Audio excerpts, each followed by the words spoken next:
Hello and welcome to your daily dose of Satoshi's news.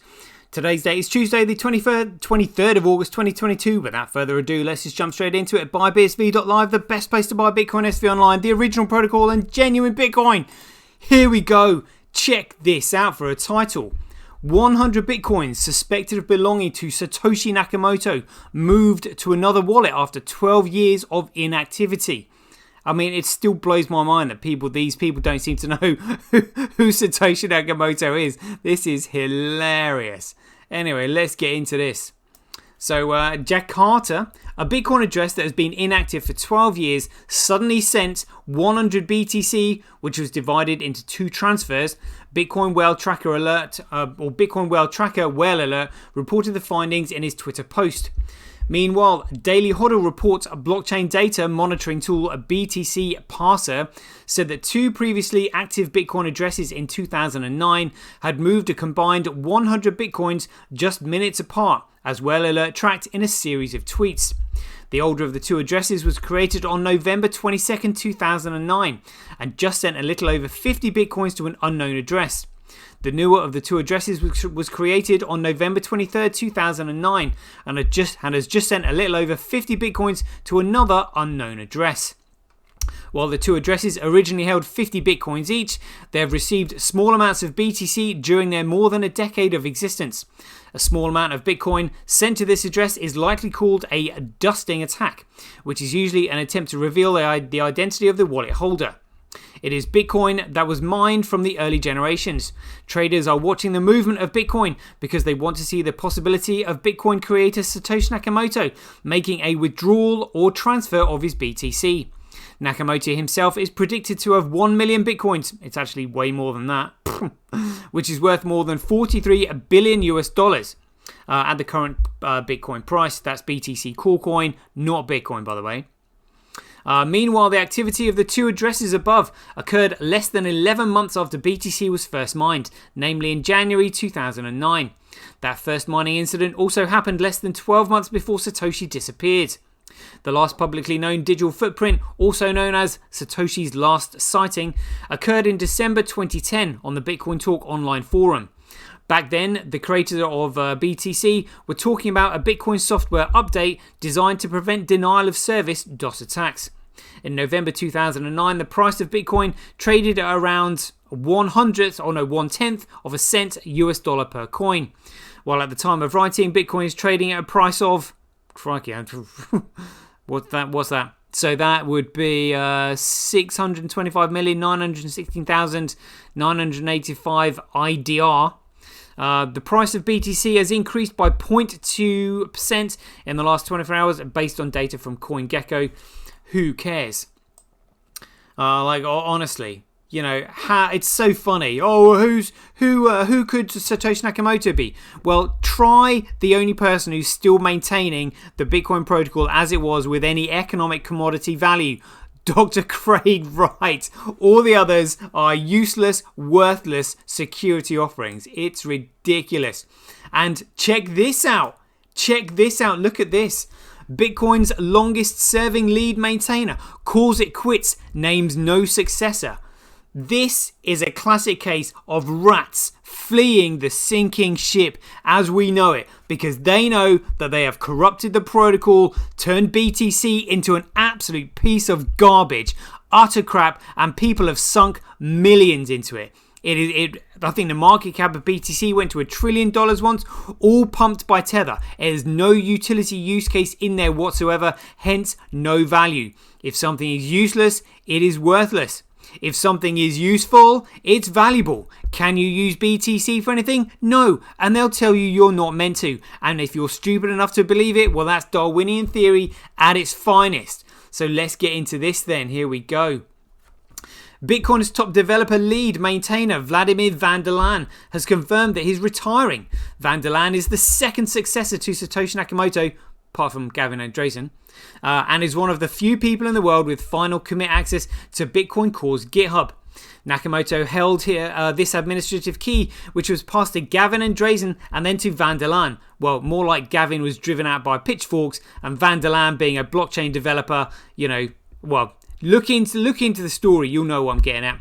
Van der Laan stole the reins 8 years ago when Andreessen, who learned how to maintain Bitcoin's code directly from Nakamoto, stopped working on the project, because he was driven out by pitchforks, as I just said.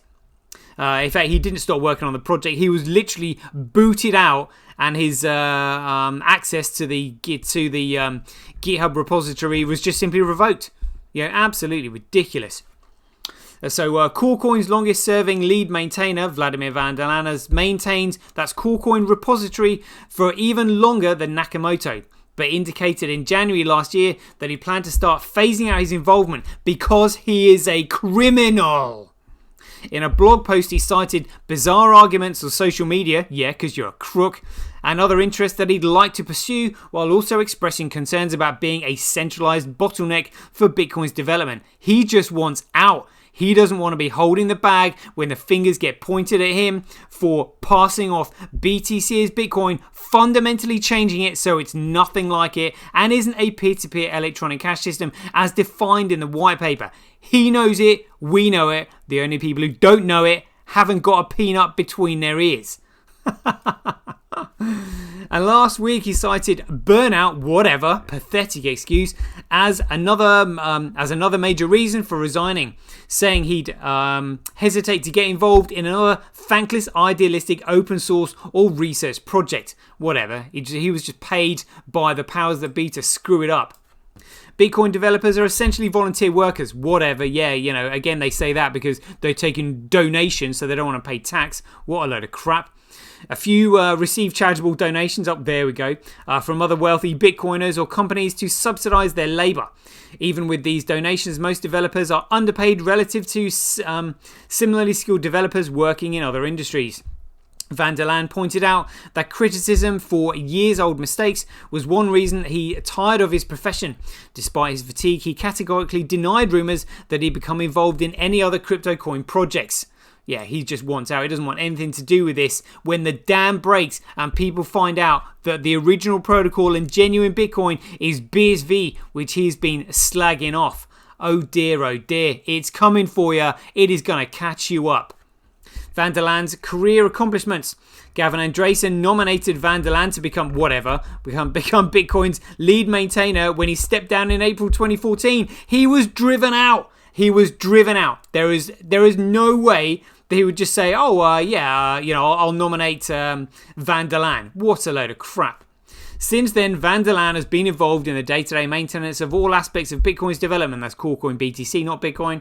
It's impossible to summarize everything he accomplished during 8 years of code reviews. I can tell you how much he accomplished. Absolute nothing. He screwed that up so badly, and now his screw-ups have failed because the original protocol exists in BSV and it is scaling massively. In fact, let's have a quick look at that now, shall we? Oh, here we go. Oh, look at this. Bitcoin, the original protocol, has now got 59.2% of the entire transactions of volume on the entire market, compared to Coolcoin BTC that's only got 4.3 because it's a load of shit. Look at that. Bitcoin SV, bigger than XRP, bigger than Ethereum. Absolutely massive.